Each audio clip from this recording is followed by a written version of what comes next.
नमस्कार दोस्तों, मैं आचार्य ध्यान आमीन और स्वीकार भाव का ये दूसरा पार्ट है। अगर आपने पहला पार्ट नहीं देखा तो वो वीडियो का पहला पार्ट देख लेंगे, तभी आपको ये बातें समझ आ पाएंगी।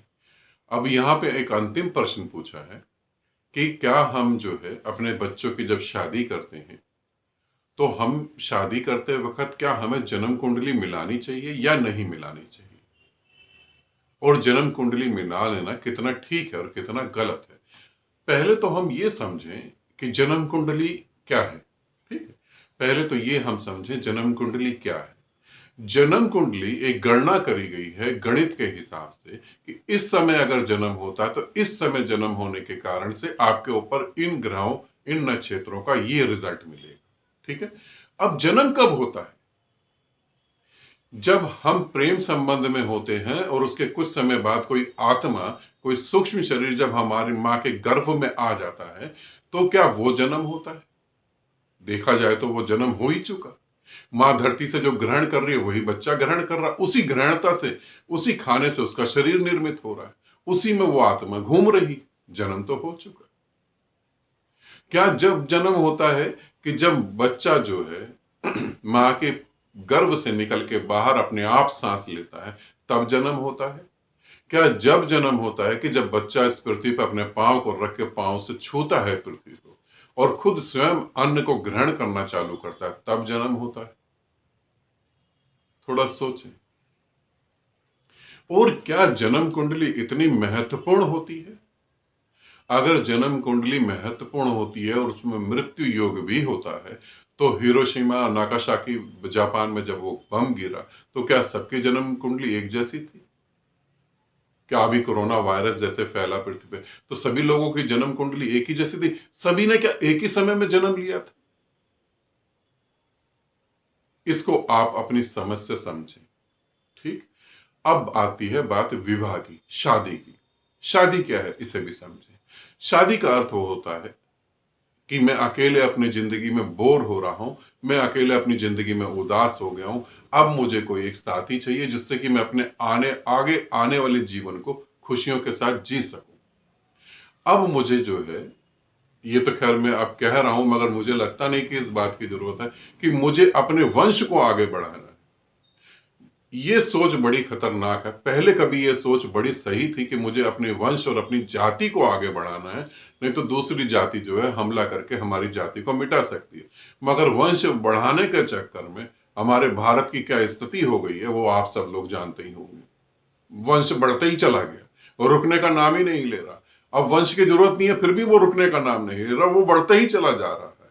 तो वंश को तो हम छोड़ देते हैं मगर शादी इसलिए भी रची जाती है, इसलिए भी करी जाती है कि हम अपने वंश को आगे बढ़ाएं। ठीक है, ये एक तरीके से एक संबंध है प्रेम का। अब बहुत सारी जगह जो हमारी समझ है वो एक दूसरे से मैच ही नहीं करती। अगर वो एक दूसरे से मैच नहीं करती तो वहां पर इकट्ठा रहना बेकार है, फिर आपको हट जाना चाहिए। अब इन बातों को समझकर आप ये सोच सकते हैं कि शादी का बेस प्रेम होना चाहिए, ना कि जन्म कुंडली। अगर आपको लगता है जन्म कुंडली मिलाने से और शादी करने के बाद सब कुछ स्वर्ग और अच्छा हो जाएगा तो आप बहुत बड़ी गलतफहमी में। क्योंकि जो लोग जन्म कुंडलियां मिलवा रहे हैं उनकी खुद की जिंदगी कैसी, ये भी आप सोच सकते हैं। और अगर आप किसी से कहते हैं कि आप जन्म कुंडली मिलाएं तो ये भी हो सकता है छोटी रकम और बड़ी रकम के चक्कर में ग्रह नक्षत्र भी मिल जाए। पंडित बोलता है कि ये मंगली है, लड़की मांगलिक है, ये गलत ग्रह में पैदा हुई है, मांगलिक है। अब इसकी शादी जो है किसी पीपल के पेड़ से, किसी वृक्ष से करवा देते हैं और फिर इसकी शादी किसी और से करवा देते हैं। क्या ये अजीब नहीं लगता? क्या वो जो सारे दोस्त थे वो एक पेड़ के साथ शादी करने में खत्म हो जाते हैं? आप क्या सोचते हैं वो ग्रह, शनि शुक्र जो ग्रह है वो इस बात को बारीकी से देख रहे हैं कि लड़की इस पृथ्वी पर, वो ग्रह जो पृथ्वी से भी बड़े ग्रह हैं। थोड़ा सोचे। शादी का बेस जो है वो प्रेम होना चाहिए। और यहां ये भी समझ लें कि जो मैं प्रेम कह रहा हूं इसका कोई निश्चित नहीं है, ये कभी चलेगा या नहीं चलेगा। इसका प्रेम का कभी कुछ निश्चित नहीं होता। आज तुम किसी के प्रेम संबंध में हो सकता है कल वो खत्म हो जाए। इसे भी समझ लो, शादी का बेस जो है वो प्रेम है, शादी का बेस जो है वो समझ है। अगर तुम्हारी समझ, बच्चों की समझ इतनी विकसित है कि वो समझ सकते हैं सामने वाले व्यक्ति को।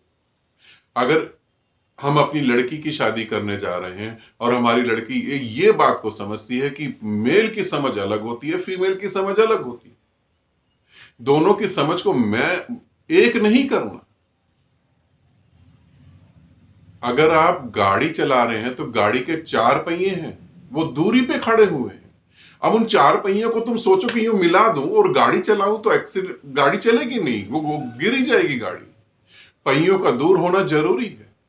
तुम जिस घर में रह रहे हो उसके बेस जो है 4 दीवारें, चारों दीवारें होना, दूरी होना जरूरी है। मगर हम सोचे दीवारों को ही मिलाते। तो अगर तुम्हारे बच्चे इतने समझदार हैं कि वो समझते हैं कि मेल की समझ अलग होती है, फीमेल की समझ अलग होती है, और अलग होने के कारण ही प्रेम होता है। एक जैसे होने के कारण प्रेम कभी नहीं होता। प्रेम होता ही विपरीत में। अगर वो ये समझते हैं तो जन्म कुंडली की कोई जरूरत नहीं है। और वैसे भी मेरे हिसाब से अगर तुम मुझसे पूछो तो जन्म कुंडली की बिल्कुल कोई जरूरत नहीं, बिल्कुल भी जरूरत नहीं है। जब बच्चे प्रेम करने में सक्षम नहीं होते, जब बच्चों के हृदय में प्रेम नहीं होता, तो मजबूरी में ये सारे काम करने पड़ते हैं। फिर उनको एक कमरे में जो है शादी ऐसे रच दी गई, लड़के ने लड़की को देख लिया और ये हो गया और वो हो गया, अभी प्रेम संबंध नहीं है, और फिर उनको एक कमरे में बंद कर दिया गया। फिर एक कुछ साल इकट्ठा रहते हैं तो एक लगाव पैदा हो जाता है। प्रेम तो वो भी नहीं होता, वो एक लगाव पैदा हो जाता है। अब लगाव को ही वो प्रेम समझने लगते हैं। प्रेम एक अलग ही चीज है। अगर विवाह, अगर शादी का बेस प्रेम और समझ के साथ होता है तो इसी पृथ्वी पे तुम स्वर्ग को भोग सकते हो। ठीक है, तो जन्म कुंडली के बारे में पूछा, मैं उसके पक्ष में नहीं हूं।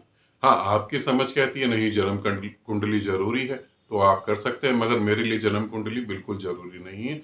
मैं नहीं उस बात को मानता। ठीक है ना, क्योंकि मैं प्रेम को मानता हूं। प्रेम होना जरूरी है, प्रेम महत्वपूर्ण है, प्रेम ही परमात्मा का रूप है।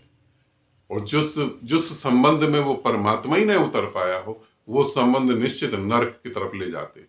ठीक है, आनंदित रहें, सदा खुश रहें। बहुत बहुत प्रेम आप सभी को।